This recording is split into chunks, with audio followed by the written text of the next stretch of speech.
Hola amigos, un saludo cariñoso a todos aquellos que nos ven y escuchan. ¿Qué es lo que yo recuerdo? ¿El recuerdo original o la última vez que recordé lo que recordaba? Si mal no recuerdo, estas palabras se atribuyen a Jorge Luis Borges. Palabras.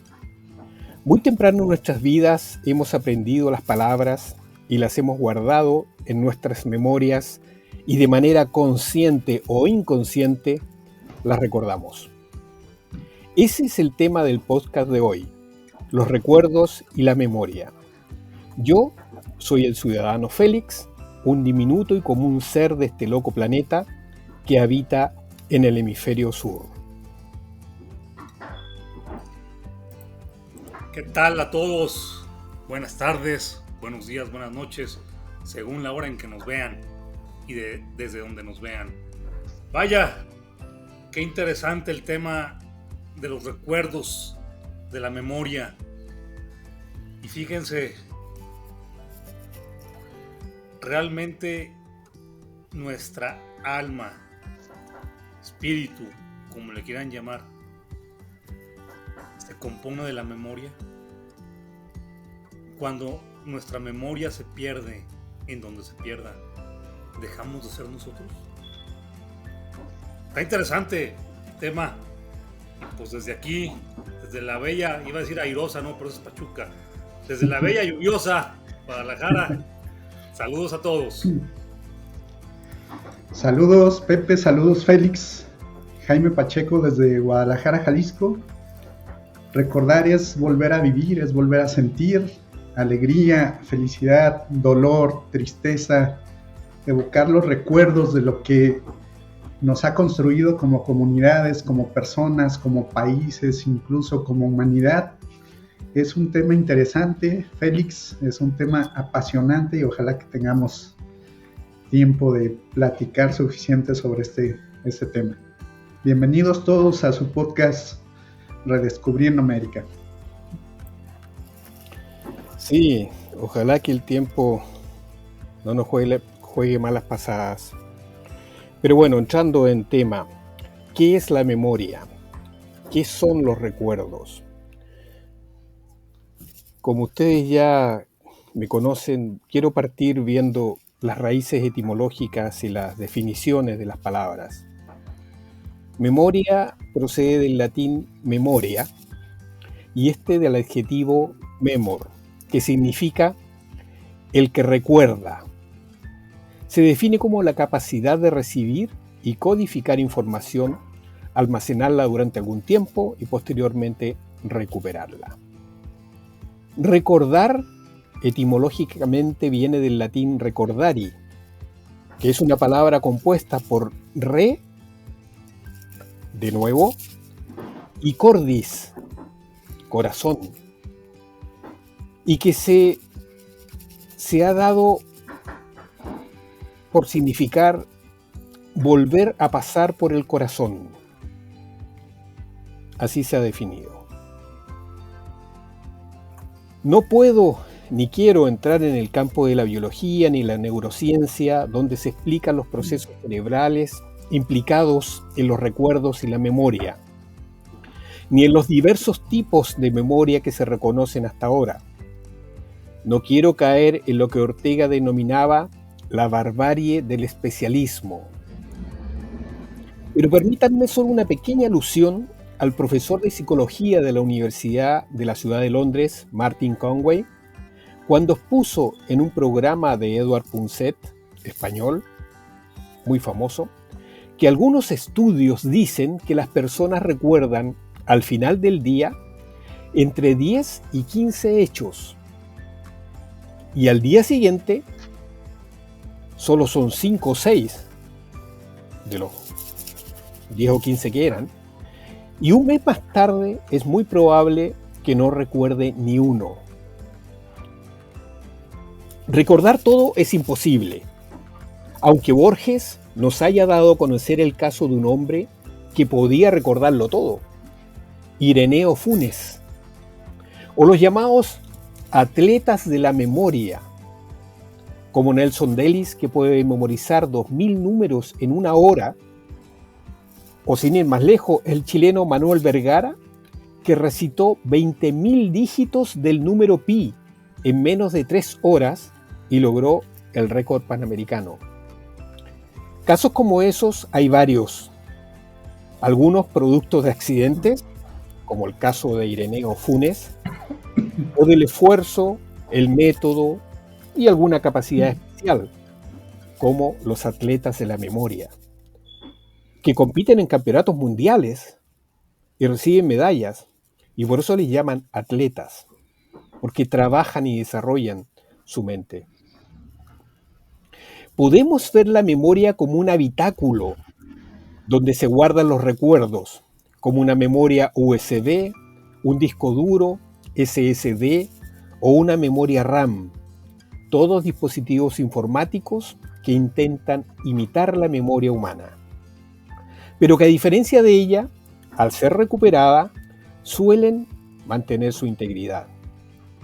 Los recuerdos almacenados en nuestras memorias suelen tener una mezcla de realidad y ficción, o a veces exclusivamente ficción. Los recuerdos fluyen y cambian cada vez que los evocamos. Al inicio de este podcast, al hacer la introducción, les hablé de las palabras. En griego, epos, del que procede el término épica, lo que se narra con palabras. Y nos acordamos del bardo o aedo y posteriormente el rapsoda, esos cantores de gesta que mantenían en su memoria grandes textos épicos, como la Ilíada o la Odisea. Y miramos al futuro con Ray Bradbury y su libro Fahrenheit 451, en el que leer está prohibido porque hace pensar. Así que se procede a la quema de los libros, y surge un grupo de hombres y mujeres anónimos y perseguidos que los memorizan para que así no se pierdan en la desmemoria. Así, el futuro parece que recupera a esos memoriosos hombres a quienes la escritura desplazó. Tema muy controversial, pero que tan bien explica Platón en el mito de Teut, cuando el rey Tamus de la Tebas egipcia dice que la escritura producirá el olvido en las almas de los que la conozcan, haciéndoles despreciar la memoria. Ya que estamos con los griegos, deben saber que ellos personificaron la memoria en Mnemósine, la diosa que conocía los secretos de la belleza y del conocimiento, que nació de la unión entre Urano, que era el dios del cielo, y Gea, la diosa de la tierra. De la unión entre Mnemósine y Zeus nacieron en parto múltiple las 9 musas protectoras de las ciencias y de las artes. A los griegos también se les atribuye la creación del arte de la memoria. Y ahí hay una anécdota del poeta Simónides, pero esta vez no la contaré. Con el desarrollo tecnológico y el invento de diversos dispositivos hemos ido liberando la memoria o los espacios de memoria en algunos casos, y en otros la hemos potenciado o fortalecido por medio de la evocación. El proceso de memorizar y recordar es fundamental en el desarrollo del ser humano y la civilización. Sin memoria no hay aprendizaje ni experiencias. Por eso existe la historia, los museos, los memoriales, la tradición oral, el folclore, los diccionarios, etc. Para recordar de dónde venimos, lo que nos conforma, lo que no deberíamos repetir o lo que sí. En mi país, Chile, dentro de poco se conmemorará el 50 aniversario del golpe militar. Las memorias de muchos chilenos evocarán recuerdos diversos, según lo que vivieron, escucharon, aprendieron o simplemente ellos quieren creer. Como ven, el tema de hoy tiene muchas aristas. He tenido que resumir en demasía, lo que para algunos podrá ser una falta grave. Apelo entonces a su misericordia. Válgame. Creo que hizo una mala apelación, don Félix. Y siempre estamos en la sección de anonadados, como capital del programa. Ahora iniciamos así anonadados. Y hay muchas cosas que decir. Qué bueno que usted leyó en inglés el de Fahrenheit 451. Yo lo leí en castellano, Celsius 232.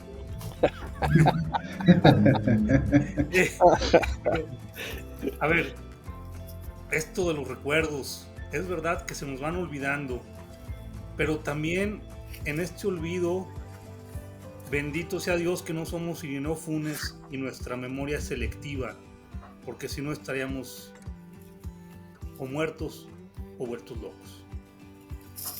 Y en esta semana yo tuve el recuerdo, y justamente hablando de Chile, del golpe Pinochet,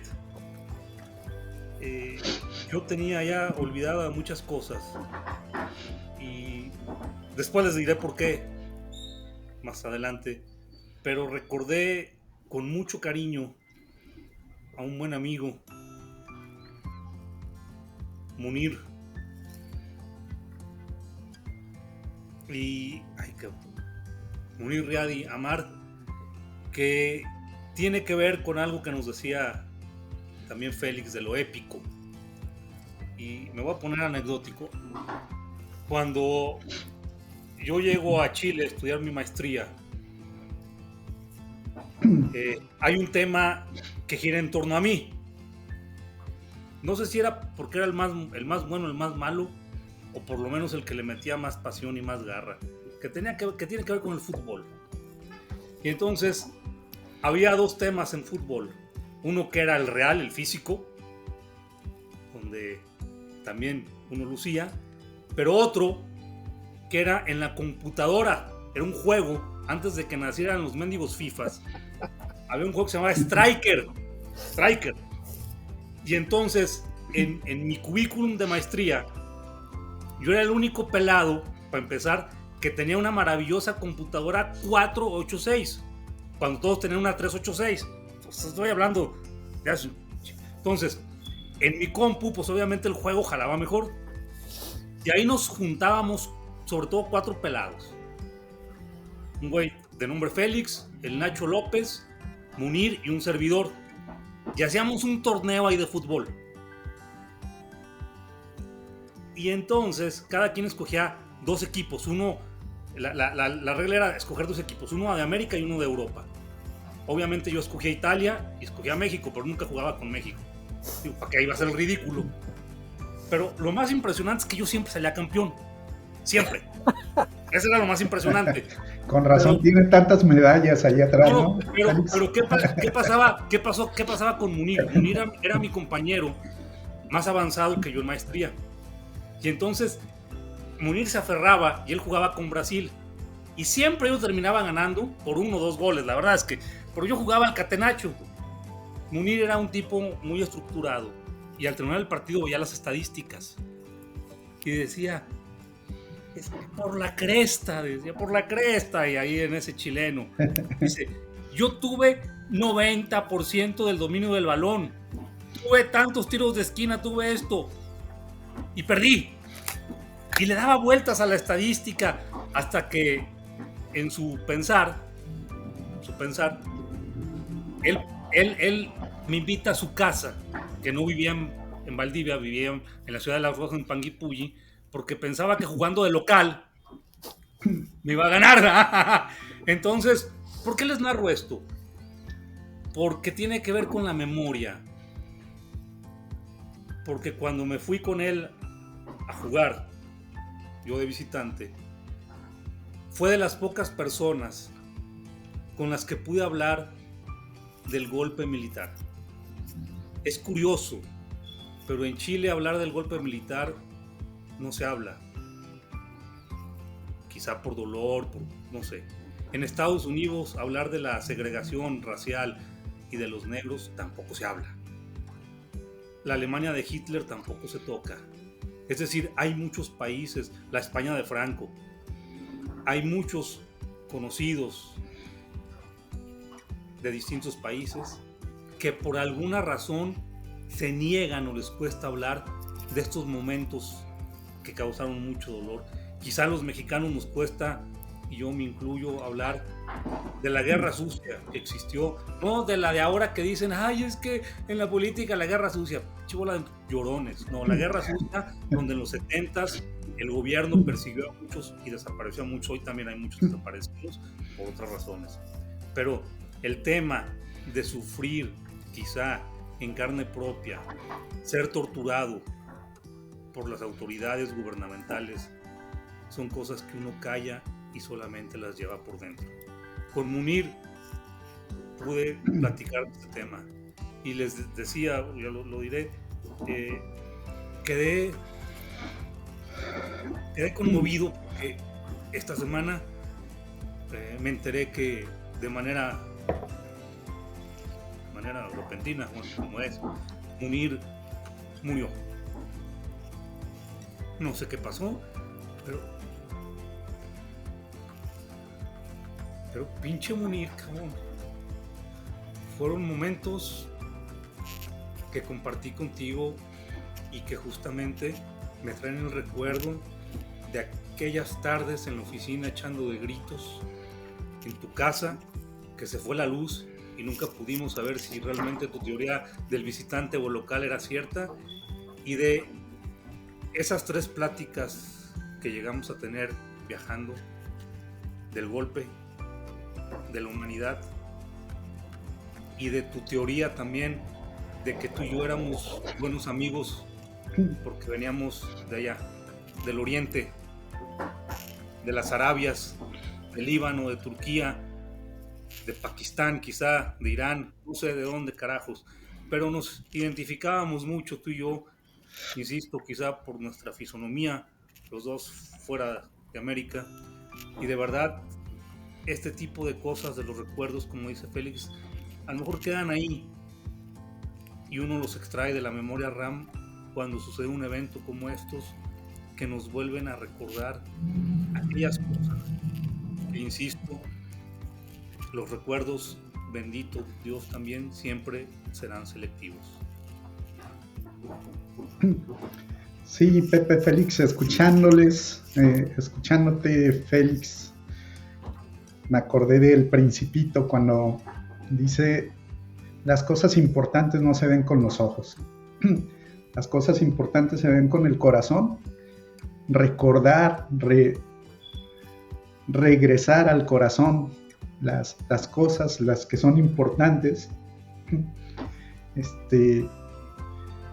Me acuerdo también ahora de lo que decías, que sin memoria podemos repetir los mismos errores, no aprendemos y demás. No sé qué tan cierto sea, no sé qué tan cierto el ser humano aprenda de sus errores. Como humanidad, como colectivo, creo que más bien es una cuestión cíclica, que pasamos una tragedia, se nos olvida y luego otra y se nos olvida. Ahora mismo estamos rearmándonos, la humanidad, los países están volviendo a construir bombas atómicas como probablemente no había pasado después de la Segunda Guerra Mundial, como ocurrió.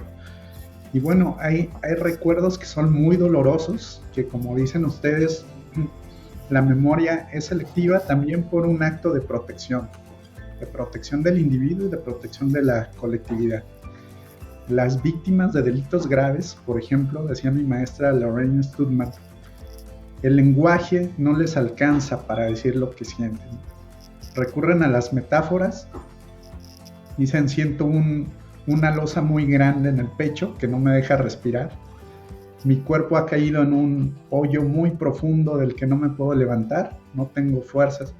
Es decir, las personas como individuos y los colectivos seguramente también hay algunas cosas que para recordarlos necesitamos sentirnos seguros, sentirnos en un espacio de confianza, y el hablarlo, repetirlo, es lo que nos permite encontrar un significado diferente a aquello que nos pasó y poder continuar con nuestra vida, ¿no? Al menos en las víctimas, así ocurre. Las víctimas no pueden recuperar a su familiar muerto, por ejemplo, pero necesitan resignificar lo que ha pasado para poder seguir con su vida, y seguramente algo parecido ocurrirá con las comunidades. Seguramente, Pepe, el recuerdo de Munir y esto es lo que nos hace la vida, los buenos momentos, los buenos recuerdos. Yo pienso, escuché alguna vez de Facundo Cabral que hay personas que no creen en los milagros, y hay personas que todo es un milagro, ¿no? La perfección de una hormiga, o como decía Whitman, un sapo, es la perfección más grande del universo, como una gota de agua, una hoja de un árbol.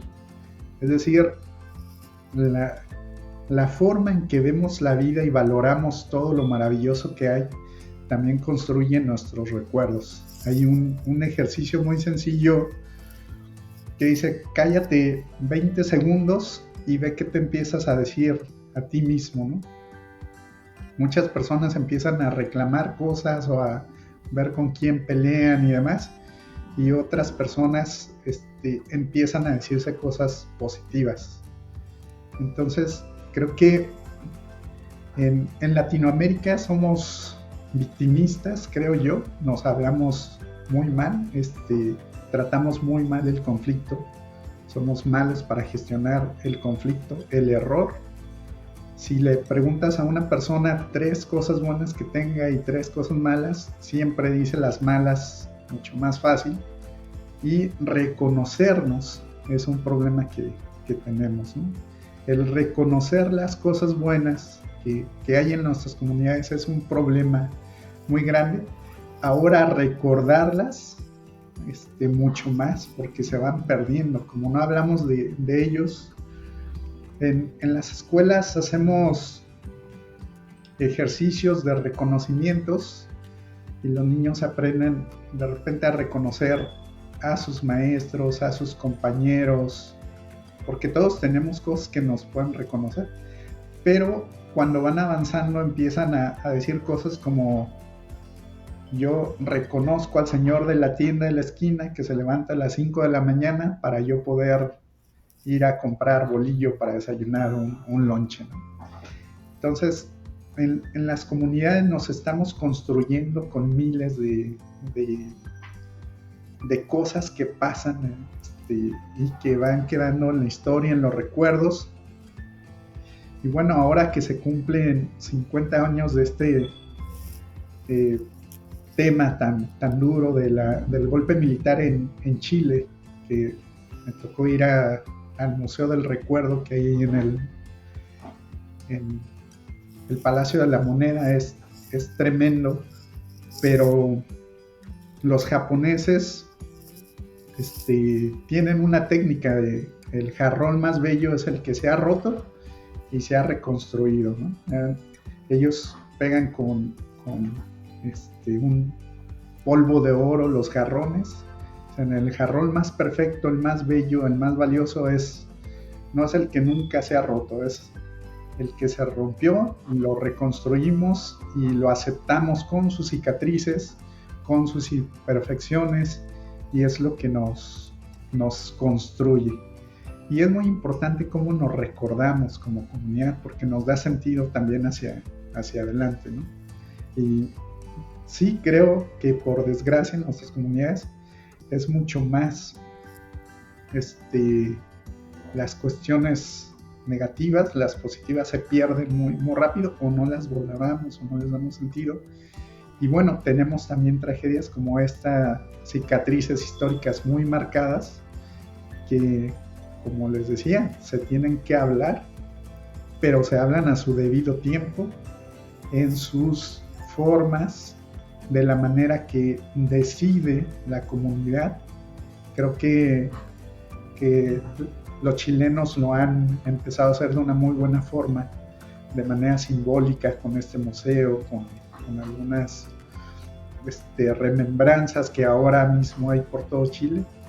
Y bueno, es lo que yo diría en esta primera intervención. Claro. El tema del recuerdo en sí es, por decirlo de alguna manera, algo extraño. Yo estoy terminando de releer la Ilíada, y la Ilíada, al igual que la Odisea, se atribuye a Homero, que tampoco se sabe si realmente existió. Algunos piensan que eran los homéridas, que era un grupo de personas que memorizaban diferentes partes del texto y lo podían repetir, porque evidentemente la Ilíada es un texto muy grande. Pero lo que se recuerda allí es lo que dijo él. Hay un dejo de verdad en ese recuerdo. Schliemann lo demostró cuando, guiándose nada más que por estos textos, encontró los restos de la ciudad de Troya, siendo que todos les decían que estaba loco y que en realidad eso era parte de la mitología, del mito, de la ficción.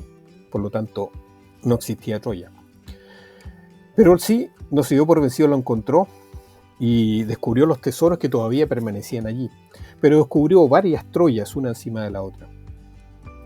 La historia la hacen los historiadores, y el recuerdo que queda dentro de la memoria debería ser valioso siempre y cuando fuera, como lo dije en un principio, lo original. Pero pareciera ser que cada vez que refrescamos nuestros recuerdos, le añadimos algo o le quitamos algo. Nuestra mente funciona así, o a veces nos inventamos recuerdos. Que alguien nos puede decir, oye, pero eso no es verdad, eso no existió. Pero para mí, oye, pero ¿cómo no existió si yo estoy seguro? Esos son temas que es interesante tratar, porque nuestra base de fundamento como comunidades o como sociedad está basada en eso, en una memoria que se formó en base a distintos recuerdos que se almacenaron. Ahora, los historiadores son los que han escrito esa memoria en gran parte, pero lamentablemente, así como Homero o los homéridas, resaltaron más que nada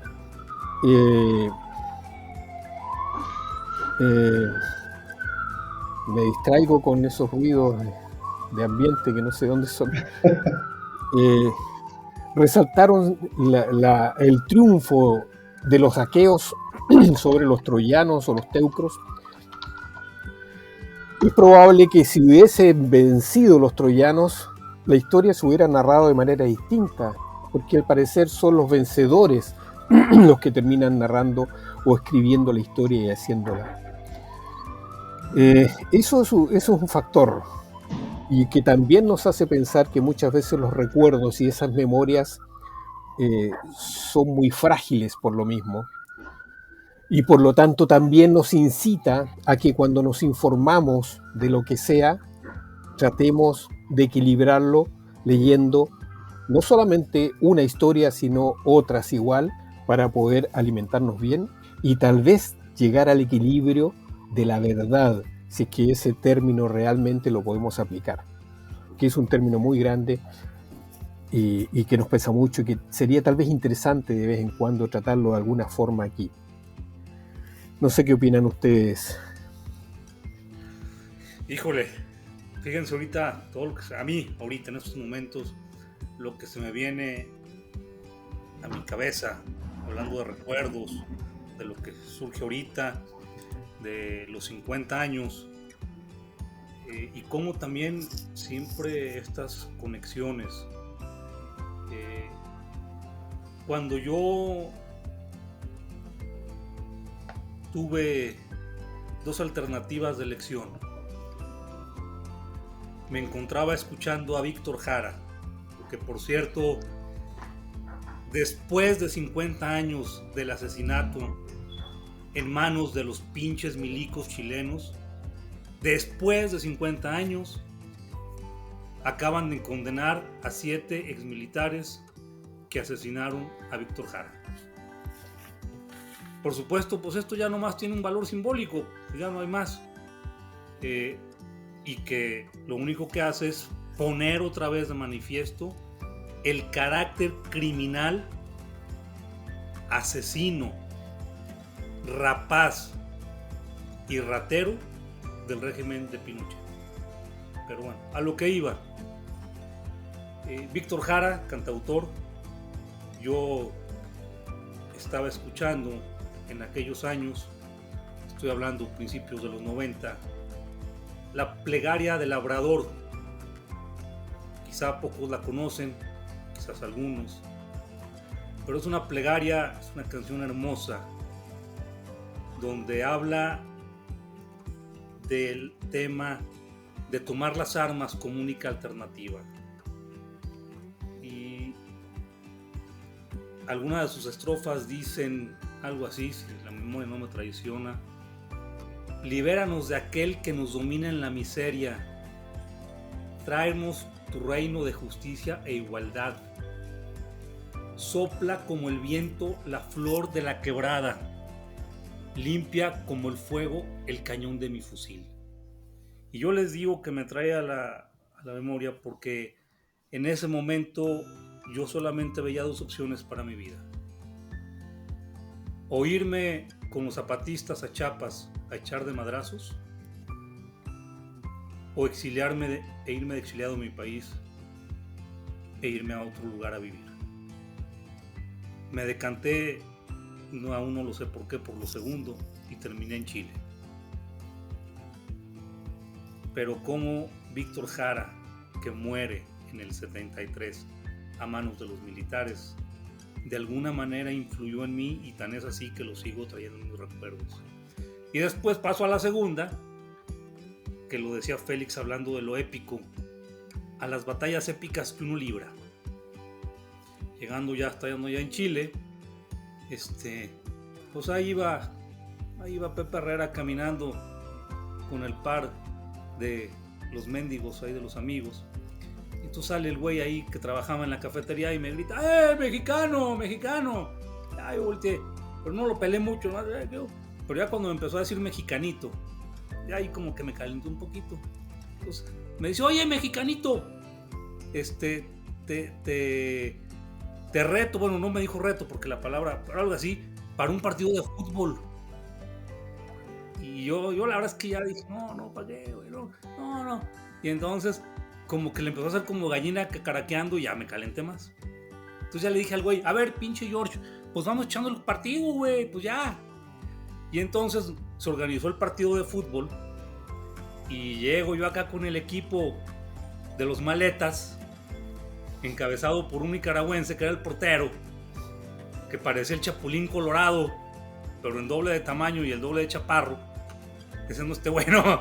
Y luego así todos los personajes. Bueno, el único personaje que era más atlético era un güey como de 2 metros, el Lalo Merger, que aparte ese güey había sido cuarto lugar en las Olimpiadas en el lanzamiento de bala. Cuando yo lo conocí, que nos saludamos, pues su brazo era como mi pierna, pinches manotas así, y ya me saluda, y yo lo empecé así me sentí como el halcón del Silvestre Stallone en la película. Y todo nos atacó de risa porque ese pinche mexicanito, mira, el güey está así porque, pues, dirán, en mi pueblo me veían cinita con el peladote, y pues yo acá bien bravo, ¿no? Bueno, él era parte del equipo, el pelado que tengo aquí enfrente también. Y entonces llegamos ahí al gimnasio, al partido, y nos sorprendimos porque estaba las gradas llenas de gente. O sea, este güey llevó a toda la porra vida y por haber de ahí de los trabajadores del restaurante. Anda, cabrón. No, pues, y empezó el juego, cabrón. No, aquellos güey estaban, o sea, se sentían que representaban al pueblo chileno y como que nosotros éramos la legión extranjera, una cosa así, güey. Y estaba bravo el pinche partido. No, íbamos perdiendo como 5-0, ya estaba, aquello estaba ya de, güey, acaben esto porque es una pinche masacre, pero obviamente pues, uno no se raja, ¿no? Y empezamos a remontar y pum, y pum, y pum. Pinche partido se empata. Y aquí es lo bonito de las batallas épicas. Se empata el partido. Yo ya había entronado después, muchos años después supe que yo padecía del ácido úrico y por eso mis tobillos me dolían tanto. Entonces yo jugaba con un pinche dolor en los tobillos cañón, pero así le echábamos. Entonces íbamos pum, pum, pum, pum. Y el que tengo enfrente tenía una jugada bien estudiada, que era una jugada de reguilete. O sea, ni el pinche Cristiano Ronaldo se la aventaba. Pisaba el balón, se reguileteaba, se quitaba la marca y se iba por la lateral. Entonces, el güey la hace el pinche reguilete y ¡ay, qué perro! Hace el reguilete, corre por la banda solitario y yo me encarrero como centro delantero. Y dije, ¡ay! Y ahí voy. Pero, pues ya saben que uno es rapidón. Me encarrero, el güey me mete el centro elevado, pero pues yo me pasé porque pues yo iba más rápido. Y ya cuando me di cuenta, pues la pinche portería me quedaba de espaldas y la pelota venía aquí. Y entonces dije, bueno, pues la bajo, la paro, me doy la media vuelta y chuto y la meto, cabrón. Pues para eso me traían a mí, para meterlas. Pero dije, no, güey, va a estar muy cabrón. Y entonces dije, no me queda otra más que tirarme la pinche chilena. Y rájale, cabrón. Me lanzo. Pero me lanzo cerrando los ojos, la verdad. Engancho la pinche pelota, burrún, cabrón. Caigo de madrazo, hago así, y la pinche pelota dentro de la portería. ¡Ganamos! O sea, esos son el tipo también de batallas épicas que uno libra. ¿Sí? Entonces, Pepe, a ver, iban perdiendo 5-0 y ganaron 6-5 con un gol de chilena. Una cosa así. O sea, ¿tú crees que ese tipo de cosas se me van a olvidar, güey? Pues claro que no. Denle otra medalla a este cabrón. Claro que no se van a olvidar. O sea, es el tipo de recuerdos que ahí quedan. Al final de cuentas, obviamente, como tú un caballero, me puse de pie, les hice una seña a la porra. Bueno, ya no digo qué más hice, pero bueno, es que ciertamente yo soy como el peje, güey. No sé perder, pero menos sé ganar, güey. Oye, bueno, ahí ese es un discurso, una narración donde se usa la palabra y en ese aspecto sería épica, porque el epos de palabra y la épica, que era lo que se narra con las palabras, eso es lo único de épico que tendría, pero una narración digna muestra que en realidad la realidad o los recuerdos tienen una parte de real y una parte de ficción, y muchas veces la ficción es mucho más que la realidad, y en otras a veces se equilibra. Oye, Félix, ahora que dices esto y escuchando a Pepe, Homero narra, no recuerdo qué batalla, que el general va a consultar al oráculo cómo debería de planear la pelea y demás, y el oráculo le dice cómo y por dónde, y se va, ¿no? Entonces los poetas o Homero en particular, si le damos la autoría de la Ilíada de la Odisea, lo narra, ¿no?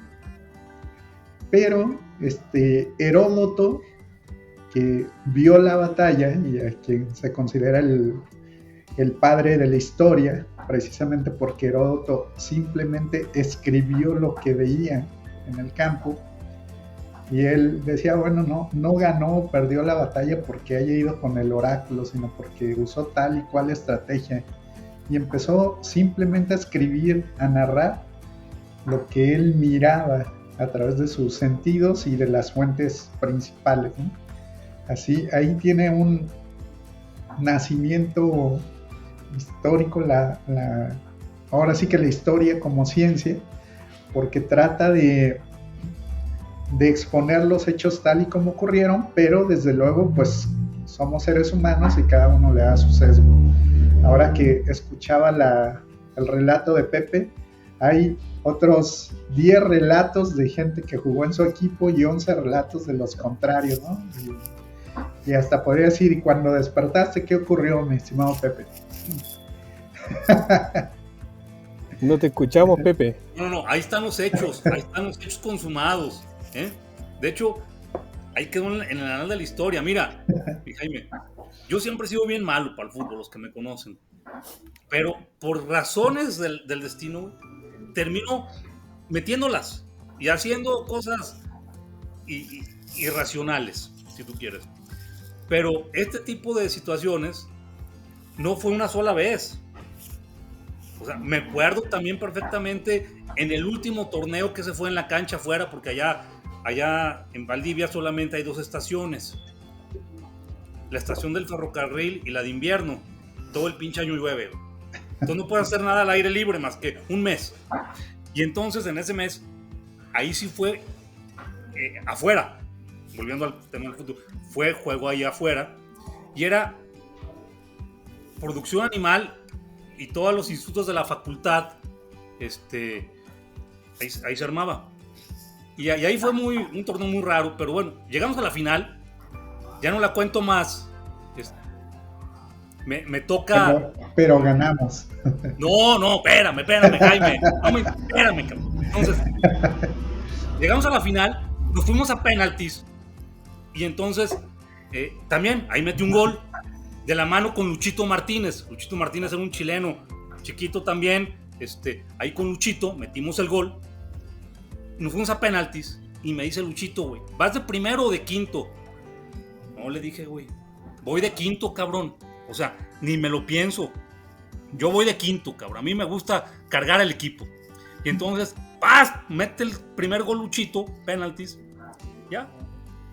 Entonces, me toca y me dice Lucho, pinche Herrera, porque yo siempre usaba la palabra pinche, pinche Herrera, no le pegues tan fuerte, güey, porque la vas a volar. Y me dice, nomás colócala.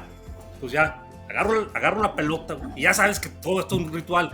Agarro la pelota, veo a donde estaba la raza, le doy un beso a la pelota, la coloco, me persino, volteo al cielo y dije, ahora sí, cabrón, como ídolo, pateo el mendigo balón, güey. La volé y perdimos. Oigan, pero esto que nos cuenta Pepe esto es recordar, traer otra vez al corazón, o sea, esos momentos que se vivieron de amistad, de sentimientos, de ganar, perder, vivir, disfrutar, sufrir. Esto es recordar en realidad, ¿no? Es que cuando lo cuenta Pepe es como si lo estuviera viviendo otra vez. Y creo que eso es lo que nos construye como seres humanos, como comunidades. Y aprovechando estas fechas tan importantes para Chile, no sé, Félix, si me permites preguntarte cómo pasaste tú, qué recuerdos o qué significantes tienes de esa época tan dura que fue el golpe militar, si quisieras platicar algo. Yo era muy pequeño. Se nos perdió Pepe, parece. Yo era muy niño en esa época. Tengo vagos recuerdos del año 73. Algunas cosas difusas. Los recuerdos que tengo mayores fueron cuando ya era más grande, evidentemente. En la época de la escuela, del colegio, que es la enseñanza básica y la media, o la primaria y secundaria, como le dicen ustedes. Después, cuando uno ya crece, se da cuenta de las falencias que tuvo precisamente por cosas que no le enseñaron. En esa época, cuando yo era niño, por ejemplo, nosotros estábamos obligados en aprendernos los himnos de cada una de las ramas, ya sea del ejército, la aviación, carabineros y la marina. Y teníamos que aprendernos esos himnos de memoria y teníamos que cantarlos con nota, nos evaluaban. Y por lo menos eso me tocó vivir a mí en los colegios de curas salesianos en Punta Arenas. Y cuando ellos celebraban sus aniversarios, ya sea cualquiera de esas ramas, evidentemente los colegios también tenían que prepararse y celebrar ese día con, ya sea el día de los carabineros, del ejército, de esas cosas. Yo crecí con eso y yo pienso que mi generación, igual que otras, son generaciones que perdieron mucho. Nosotros no tuvimos lo que antes existía, que era una educación cívica. Eso no lo conocíamos. Y tuvimos que acostumbrarnos con eso. Donde yo vivía y mi familia nunca fue una familia política. Mis padres eran empleados públicos y ellos se dedicaban a trabajar nada más. Entonces, lo que se comentaba en casa no era mucho. No existían las redes sociales tampoco en esa época. Nosotros vivíamos en Punta Arenas, en el sur de Chile, y las noticias nos llegaban de Santiago, de la capital de Chile, al día siguiente. Y lo grababan, llevaban grabado y lo pasaban un día atrasadas las noticias. La televisión donde yo vivía empezaba a las 6 de la tarde, a las 4 a veces dependía, y terminaba relativamente temprano. Entonces no es como ahora, que la facilidad de medios, acceso, que uno puede enterarse de todo tan rápido, tan fácilmente. Son cosas que pasaron. Mi vida cambió un poco cuando ingresé a la universidad, todo en periodo de dictadura, el año 81. En la época del colegio nunca noté diferencias entre los compañeros de curso, todos compartíamos. Pero después de adulto, claro, sí, me di cuenta que en esa sala de clase había gente que venía de familias de derecha, militares, etc. De hecho, yo tuve amigos que cuando estaba en Punta Arenas, que éramos bien amigos y que eran hijos de militares, que los iban a buscar en autos con guardia y a veces me pasaban a dejar a mi casa porque éramos amigos, yo iba para allá igual. Pero jamás hice ninguna evaluación ni ningún juicio respecto a lo que había sucedido o lo que estaba sucediendo con mucha gente en ese momento, porque precisamente no tenía esa información y les insisto, mi familia vivía la vida diaria sin preocuparse de los aspectos políticos ni nada de eso. Entonces, claro, hay como hablamos la primera vez, hay un gran velo encima de gran parte de mi vida. El año 83, cuando yo estaba estudiando en la Universidad Austral, un compañero se acercó y me empezó a hablar: oye, ¿qué opinas tú de esto? Nosotros tenemos rectores que son militares, no podemos elegir los rectores. La Universidad Chilena en esa época, los rectores eran militares. Y todo el grupo que los seguía, que estaban cercanos, era gente relacionada con la dictadura. Había un periodo en que los centros de alumnos los elegía el rector, no eran elegidos por los alumnos. Entonces me empezó a hablar varias cosas y me preguntó: ¿qué te parece a ti? Yo le dije: en realidad no estoy de acuerdo, no lo sabía, pero no estoy de acuerdo, porque como yo no participaba ni me metía en nada. Entonces me dijo: mira, hoy día vamos a ir a la Plaza de la República, en el centro de Valdivia, y vamos arriba de la plaza, nos vamos a juntar un grupo de gente y vamos a protestar en contra de eso. Y vamos a caminar y vamos a ir aplaudiendo nada más que eso. Y me dijo: ¿te sumas? Yo le dije: bueno, si ese es el objetivo, sí me sumo, porque no me parece bueno que las cosas sean así y que más encima no cambien y que no haya posibilidad de cambio sin una protesta. Así que fuimos. Se juntó un buen número de gente. Evidentemente la mayoría, si no todos, éramos muchachos universitarios. Y estábamos en eso. Nótese, sin violencia, no en la calle, arriba de la vereda, dando vueltas alrededor, sin gritar, aplaudiendo nada más. Y aparece una policía, Carabineros de Chile, que efectúa una represión brutal. Pero ¿Los brutal. Pero golpearon a claro, los chavos? yo estuve preso. Por eso estuve preso. A mí me golpearon, nos subieron arriba de un bus de carabineros, nos tiraron al suelo, porque no era para que nos sentáramos en el bus, nos tiraron al suelo amontonados y después ellos pasaban caminando, nos usaron como alfombra, caminando, pisoteándonos, pisaran a donde pisaran. Yo tengo un recuerdo que no sé si es parte de la ficción o real, porque hay cosas que con el tiempo se ponen difusas, pero recuerdo que había sangre al lado mío en el suelo y había alguien que estaba allí, que se quejaba y que había sangre.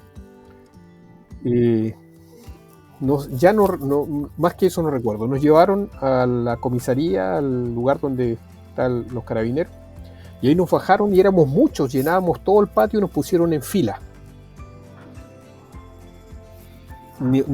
Nadie tenía nada, ni palos, ni molotov, ni una cosa, así como era absolutamente pacífico. Y ellos se paseaban, nos tuvieron hasta altas horas de la noche, se paseaban entre medio de la fila y de repente uno escuchaba que le pegaban a alguien en la cabeza.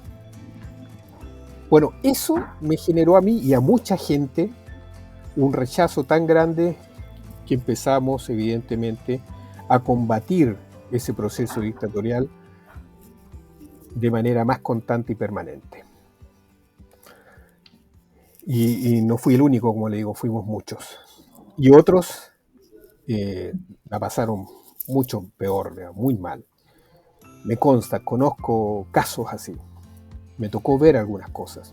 Entonces es un periodo oscuro, difícil, porque como también en algún podcast anterior lo conversamos, dentro de las mismas familias tú tienes gente que participó de eso, o que al día de hoy, gente que no vivió eso, cree que eso es mentira, o sigue apoyando, pero absolutamente a Pinochet y a su golpe, y se niega a creer eso, o lo justifica pensando que todos los que se oponían eran comunistas, y que por ser comunistas lo único que querían era la dictadura del proletariado por medio de una revolución armada, cosa que nunca fue.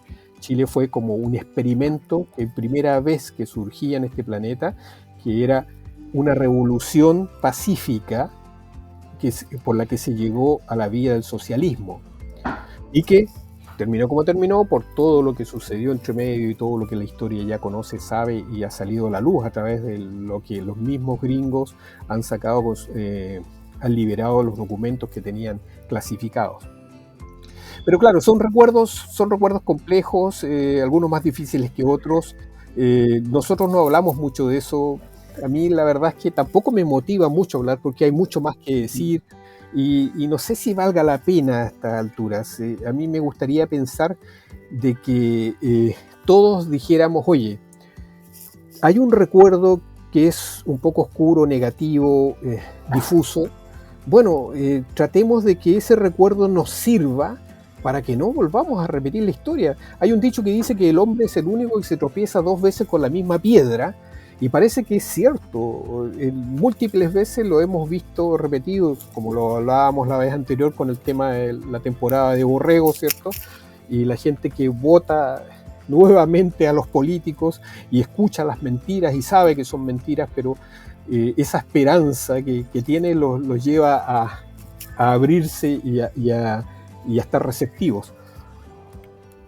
Pero sí, hay memoriales, hay una memoria que está allí, que tiene un set de historias guardadas, y lo importante de eso, evidentemente eso nos conforma, nos hace ser lo que somos, pero lo importante de eso es pensar que si ya, bien, hay gente que lo niega, como hay negacionismo inclusive, de gente que todavía niega el holocausto de la Segunda Guerra Mundial de los nazis, con los judíos, con los gitanos, con el pueblo polaco y tantos otros. pueblos que fueron masacrados en Europa cuando mataron a Heydrich, niños que fueron, 90 y tantos niños que fueron erradicados, todos los hombres fueron fusilados, cosas brutales, salvajes, y uno dice, bueno, eso solamente el ser humano puede hacer eso. Por eso que de repente cuando hablamos de la humanidad y hay que ser humanitario, yo digo, ¿qué es eso? Son conceptos tan contradictorios. El ser humanitario parece que es lo más brutal que hay. Mejor seamos más animales. Parece que la animalidad de la naturaleza es menos brutal que la humanidad del hombre. Pero bueno, no sé si respondo tus dudas, Jaime. Gracias, Félix, por compartirnos y si me permites, con mucho respeto, yo creo que vale la pena sí hablar de esto. Uno, para valorar cosas que ahora tenemos, que ahora probablemente sí podamos reunirnos y podamos elegir más cosas que antes. Y dos, para que los Carabineros de Chile, que son una institución muy prestigiosa por otra parte, nunca más vuelvan a tocar a los estudiantes como aquel día, ¿no? O como aquellos días. Que esté vivo ese recuerdo, que todo mundo lo sepa. Precisamente es una garantía de no repetición, o cuando menos que no sea tan fácil que se repita algo como eso, ¿no? Sí, es complejo, ¿sabes? Y ahí entra lo que hablamos también la vez pasada acerca de la banalidad del mar, cuando yo les hablaba del libro de Hannah Arendt y ese documento también de este mexicano. Porque justamente como tampoco se explicaban lo que pasó con el pueblo alemán en un momento determinado que era masivo, y las instituciones también funcionaban así. Hubo casos que son reconocidos, pero son muy puntuales, de algunos soldados alemanes, un sargento Schmidt que subió judíos y gitanos a camiones y los envió para otro lado para liberarlos y que no vayan a la muerte, y que después fue fusilado por traidor. Pero son casos muy específicos, y eso de la banalidad del mal te dice, oye, claro, Carabineros, ¿cómo actúa el hombre? ¿Por qué el hombre llega a actuar así? ¿Por qué puede generar esos actos de brutalidad, de crueldad contra una masa civil desarmada? Y nadie se lo explica. Pareciera ser que el cumplir el deber y el cumplir las órdenes recibidas es para lo que yo estoy. Y por lo tanto, si me dicen mata a esa persona, hay un video antes del golpe militar, hubo un golpe previo del comandante Super que hizo un tanquetazo, lo que se llama, y hay un video que muestra cuando matan a un periodista argentino que estaba filmando una patrulla militar, y el que estaba a cargo de la patrulla militar toma la pistola y empieza a disparar. Imagínense esas balas que llegan lejos, le podía haber dado cualquiera, y como él no le chuntó, arriba del jeep habían unos conscriptos y él les da la orden que disparen, y los conscriptos empiezan a disparar hasta que el que estaba filmando, que era ese periodista, cae, filmó su propia muerte. Y tú dices, ¿cómo puede una orden, alguien obedecer una orden y en el fondo ese conscripto no lo pueden juzgar? Porque te va a decir, yo recibí órdenes, que era lo que decían todos los nazis, todos los patriarcas nazis en los juicios de Nuremberg, y el mismo Eichmann cuando lo juzgaron en Jerusalén también. O sea, nosotros solamente obedecíamos órdenes. El sistema estaba integrado así. Yo fui un buen empleado de este sistema. Cumplí con lo que me estaba pidiendo. Por lo tanto, yo no tengo culpa. Deberían premiarme por haber sido un buen funcionario. Ese es un absurdo que en el fondo uno no sabe realmente cómo tomar eso, cómo ver eso, por qué el hombre actúa de esa manera, por qué no se revela, por qué dice, no, esto está malo, no lo puedo hacer. Claro, son procesos lentos también. Ahí, después de la Segunda Guerra Mundial se hicieron en Estados Unidos muchos estudios de psicología social como este, ¿no? Hay uno muy famoso que se llama Estudio Zimbardo, de Felix Zimbardo, que se titula o termina diciendo cómo hacer personas malas de personas buenas. Él tomó personas de una comunidad y las metió como custodios en una prisión donde no se respetaban a las personas. Entonces ahí había golpes, había desnudos, se bañaban con agua fría, etc. Y estas personas buenas, al cabo de un tiempo, empezaron a actuar como los custodios. Aunque al principio se horrorizaban de las cosas que hacía la autoridad, después las normalizaron y empezaron a actuar exactamente igual. Y tiene mucho que ver con lo que tú dices, ¿no? ¿Qué es lo bueno para el Estado o la comunidad? De alguna manera es posible meter en la cabeza de las personas que hacer este tipo de actos es bueno para su Estado, porque el otro es el enemigo, el otro es malo, el otro no son seres humanos que haya que cuidar o proteger, están cosificados. Y este estudio de Philip Zimbardo tuvo que detenerse. Es así, el efecto Lucifer se llama, y dice que también es a la inversa, que si hay personas que están en un ambiente muy deteriorado y negativo, los sacas de ese entorno y los metes a un entorno de valores, los cuidas, les das afecto, cambian totalmente no solo su conducta, sino su forma de ver el mundo, ¿no? Y lo peor de todo, Jaime, disculpa, es que es lo que se vio también en estos juicios, en el juicio de Eichmann, es que estas personas son personas normales. No es gente que tú digas, oye, son esquizofrénicos, tienen alguna desviación mental, tienen alguna enfermedad. Son gente normal, común y silvestre. Entonces, eso es lo complejo de esto. Que por alguna razón cree que está actuando como un patriota, ¿no? Como tú decías. Probablemente no solo estoy cumpliendo mi deber y haciendo mi trabajo, sino estoy actuando de una manera patriótica o con algún otro valor, ¿no? Pero, a ver, no debe ser fácil pegar a alguien. Pero también hay un disfrute. O sea, Félix dice que son normales. Sí, pero los cabrones disfrutan dañar a los demás.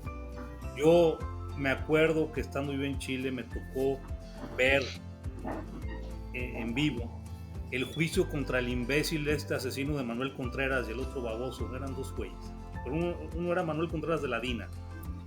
Y en la universidad, en varios puntos sacaron televisores para que la gente pudiera ver el juicio y obviamente la sentencia. Yo iba caminando por ahí, por uno de los... Y entonces vi el televisor y vi que había varias gente ahí viendo. Y yo me quedé impactado porque cuando dan la sentencia contra el asesino de Contreras y le dan tantos años de cárcel, primero el güey lo pasaban y el güey sonriendo, con ganas de romperle el hocico al baboso, como muchas veces nos dan ganas de romper el hocico a mucha gente también. Pero cuando lo sentencian y lo condenan, hubo gente que literal soltó el llanto de la emoción como un pequeño dejo de justicia hacia todo lo que se vivió. O sea, era impresionante. Y así como este caso, hay muchísimos. Pero volvemos al tema de la memoria, el recuerdo. Félix dice algo, es que no se vuelva a repetir. El problema es que se vuelve a repetir, y se vuelve a repetir, y se vuelve a repetir, y se seguirá repitiendo. Porque los seres humanos también estamos condenados al fracaso, parece. O sea, no aprendemos, seguimos con lo mismo, nos sentimos superiores y esa superioridad hace que dañemos al otro. Lo que se vivió en Chile, como se vivió en la Unión Soviética, como se empieza a vivir en este país, pues eso lo estableció en su novela de 1984 y El Gran Hermano. En Chile había güeyes que les pagaban por ser soplones. Los sapos. El vecino era un soplón.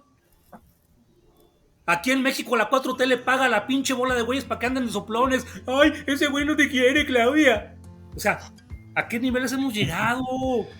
O sea, había soplones en la Unión Soviética, había soplones. Es un método en la Alemania nazi que no ha cambiado. Si quieren soplar de mí, sóplenme la bola de güeyes, aquí estoy, Toda la pinche bola de... A ver, sí, así de sencillo. A ver, pero eso siempre ha existido y va a seguir existiendo. Entonces, Sí, yo creo porque que de la memoria, sí tenemos también que ser custodios de una memoria realmente verídica, no de lo que nos vienen a contar, no de las burradas que luego escuchamos, sobre todo en este país también, como haber hecho de Pancho Villa un héroe cuando es un verdadero asesino, es un verdadero pervertido sexual. Ese güey tiene todo lo negativo, pero es nuestro héroe. Y aparte, es el año de Pancho Villa. Por mí, Pancho Villa y los que hicieron el año de Pancho Villa, váyanse mucho a, ya saben, no. En fin, bueno, yo aquí con esta los dejo. Perdón, iba a decir, o quisiera decir algo que puede ser complejo de decirse. Tiene mucho que ver con cómo nos vemos, ¿no? Y creo que no es algo de nuestros pueblos, sino cómo nos vemos como humanidad, cómo vemos al otro.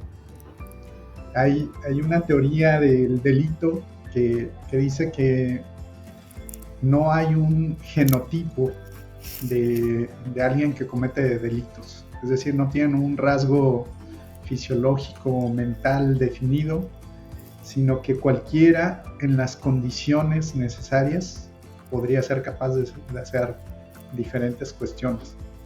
En la poca experiencia que yo tengo, cuando he tenido la oportunidad de platicar con personas que están en prisión, por ejemplo, que cuando entras o tienes todos los prejuicios que puede hacerse en contra de alguien que está en prisión, y cuando los conoces, hablas con ellos y demás, te das cuenta que son personas totalmente rotas y carentes de un montón de cosas, que no están construidas, que necesitan muchas cosas y que necesitaron también. Hay una frase que dice que toda violencia es un intento por hacer justicia. No sé qué tanto pueda ser cierto, qué tanto no, pero detrás de un niño sicario, por ejemplo, de 9 años, cuando contó su historia, resulta que habían asesinado a su hermanita de 2 meses.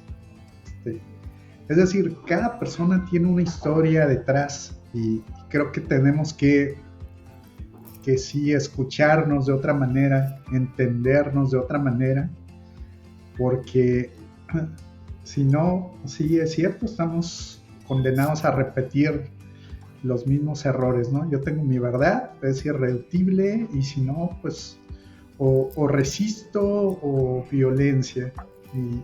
Y cuando la otra parte está igual, que es lo que vemos en todos los escenarios prácticamente políticos y sociales, es como que todo va a la violencia.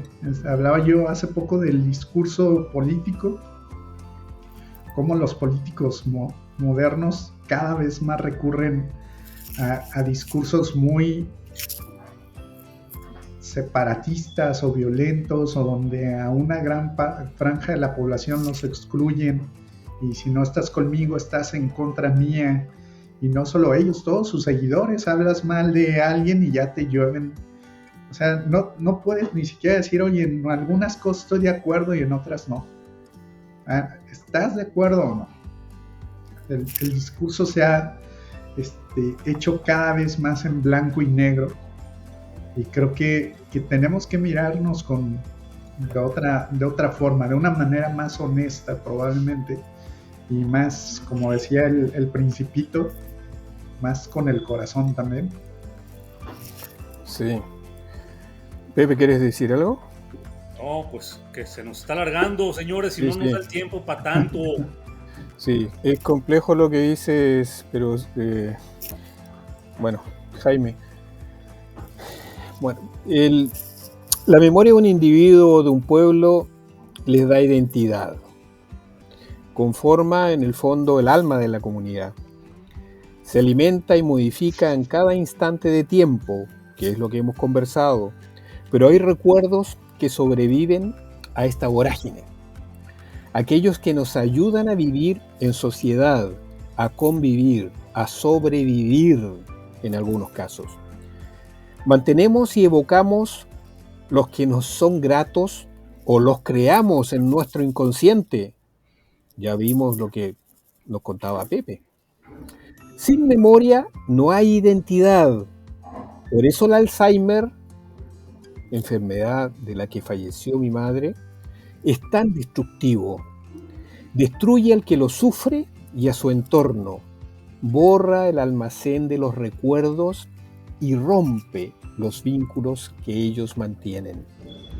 El olvido equivale a la pérdida. Recordar los buenos momentos, como nos demostró Pepe hace un rato, volver a pasarlos por el corazón, alimenta nuestra felicidad, que es fundamental y muy importante. Amigos míos, ¿tienen alguna recomendación que hacer? Bueno, hay una serie, volviendo a Fahrenheit 451 o Celsius 232, yo soy castellano. Hay una serie que no está tan buena, pero bueno, para los que no les gusta leer, vean la serie en Amazon Prime, ahí está la serie.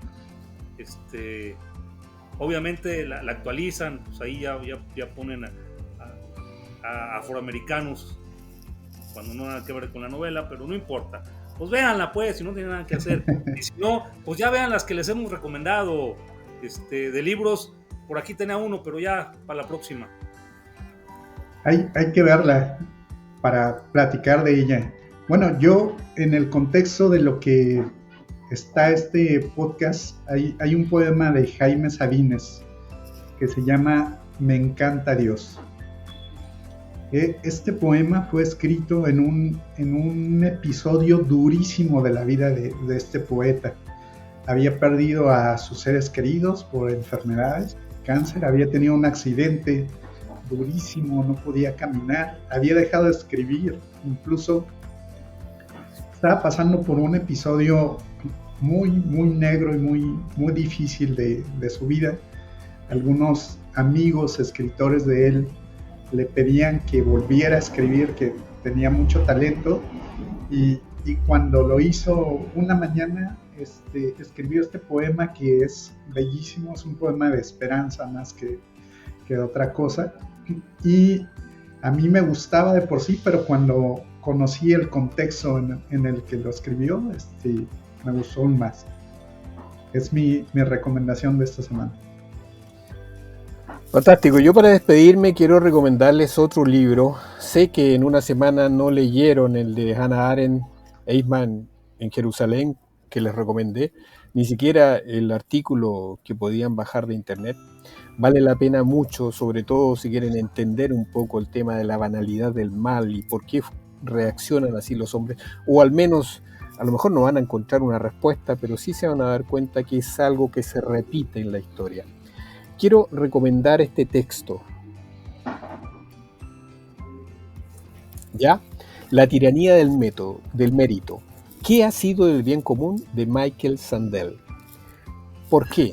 Porque en el fondo hay un tema ahí relacionado con la memoria. Muchas veces pensamos que tenemos el mérito para algo y creemos que por lo mismo estamos por sobre otras personas.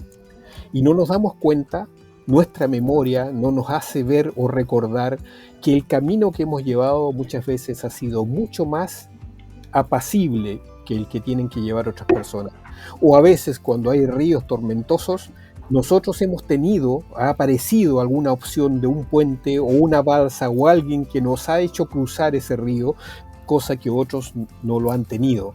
Entonces, la memoria es importante mantenerla para darnos cuenta que a veces cuando nos creemos tan merecedores de algo, en realidad ese merecimiento es producto de un montón de cosas que han sucedido favorables hacia nosotros, y no solamente del hecho de que hoy día me levanté, me paré y ya chasqué los dedos y gracias a ese chasqueo logré todo lo que quería. Eso nada más quería decir yo. Sí, nos hemos excedido un poco más de tiempo, no sé si alguien, Pepe, parece que quieres decir algo más. No, nada más, este mismo autor, que es muy bueno, por cierto, tiene otro previo que se llama Justicia. también ese libro. Los dos valen mucho la pena y es verdad, es una tiranía y la justicia pues es una utopía. Cuídense mucho. Ese es un tema Justo para... sería mandarle tu historia a Guillermo del Toro para que haga una película, amigos. Con todo gusto, Memo, saludos. De Ahí los estuvimos también. recuerdos del fútbol. Estudioso jesuítico ahí también, Guillermo. Ahí estamos, cuídense. Chao amigos. Abrazo. Jaime, Pepe, un Saludos. abrazo grande a ustedes. Nos vemos pronto. Saludos a todos. Power. Adiós.